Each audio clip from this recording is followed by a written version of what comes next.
Next up on the conservative chopping block is an absolute schizoid who thinks once a zygote is created, every birthing person on the planet should be forced to carry that pregnancy to term. It's ironic because in this country we have forced birth despite the fact that people couldn't care less as to whether our children get shot or not, or couldn't care less as to whether they're the same people who are actively starving our infants. And on top of all this, no paid parental leave, no neonatal care, no postnatal care, no subsidized daycare, and no more ubiquitous access to food stamps. Oh, but if you put just a little bit of your cash in our collection basket, salvation will redeem you. The typical bullshit these Catholics toss at us. Let's watch.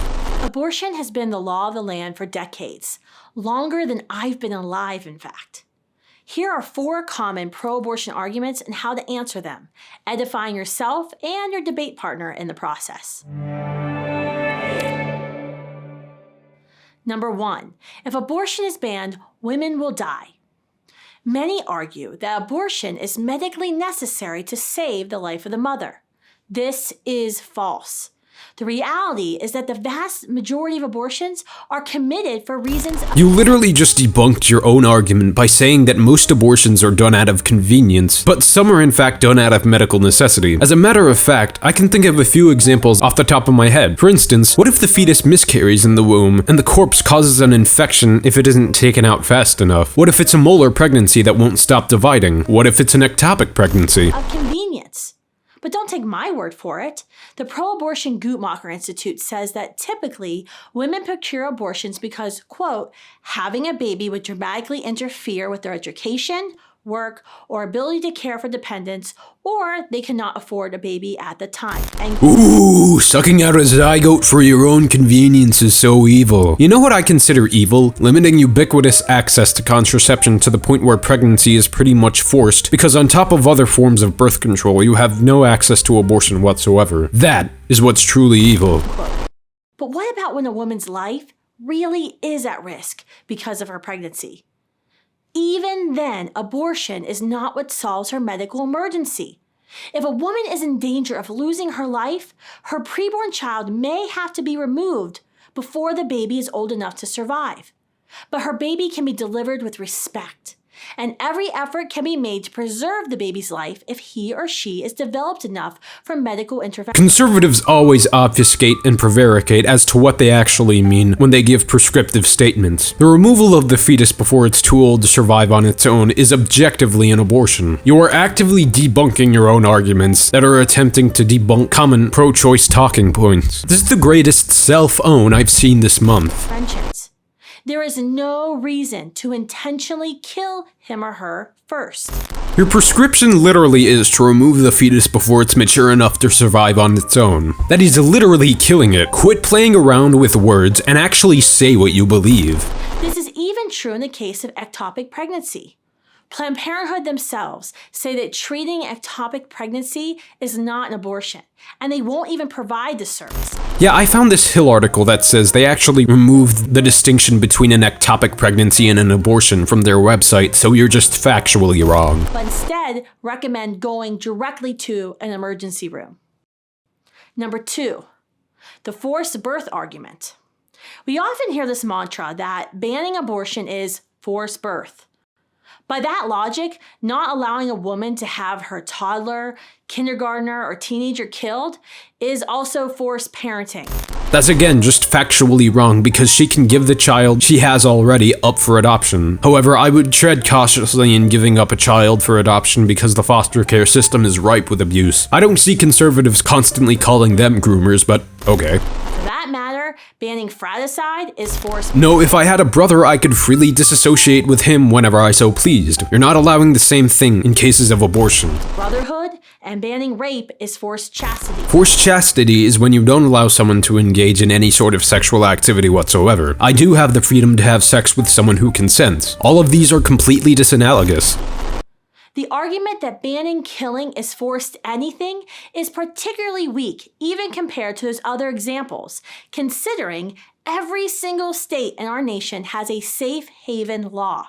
allowing a mother to surrender her child at a designated facility within a certain time period after birth, with no questions asked and no criminal repercussions. It's a very strong argument because you wouldn't even allow abortion in cases of rape and incest. And safe haven laws are typically enacted because the jurisdictions that put them into practice are often homes plagued by natural disasters in which the families can't afford to take care of the child.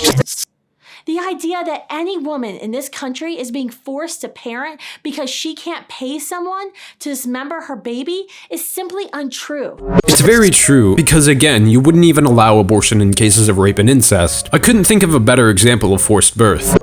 And it's a really disgusting argument for abortion. Number 3, what about cases of rape and incest?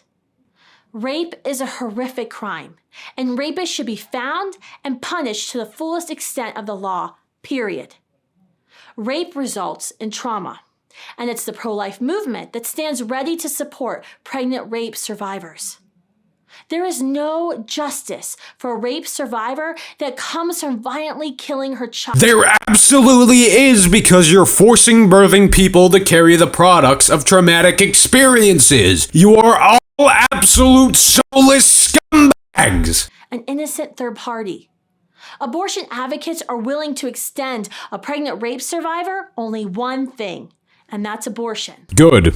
Abortion gets rid of the evidence of the crime. Evidence of the crime? Why couldn't we just extract DNA from the aborted fetus to confirm it's the rapist's DNA? Why couldn't we just rape kit the survivor? Why couldn't we just use witness testimony? We don't have to force birthing people to carry the fetus to term in order to prosecute a rape. You're such a subhuman. Abortion gets rid of the evidence of the crime.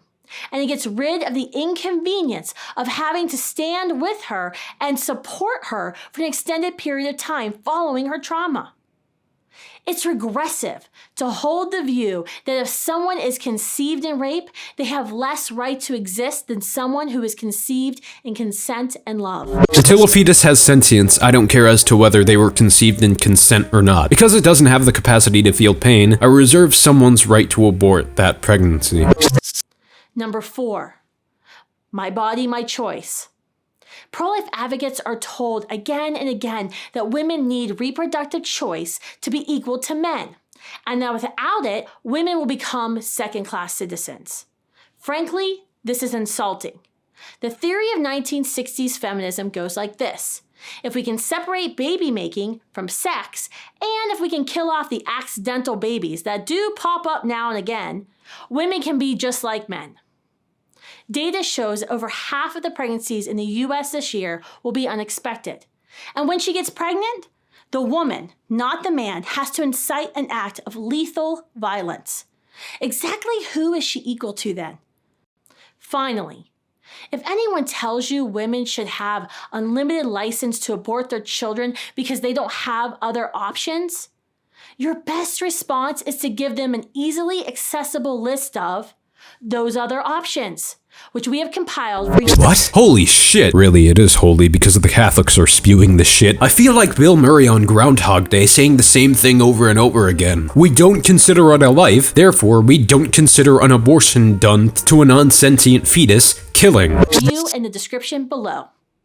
I'm Kristen Hawkins from Students for Life of America for Edify.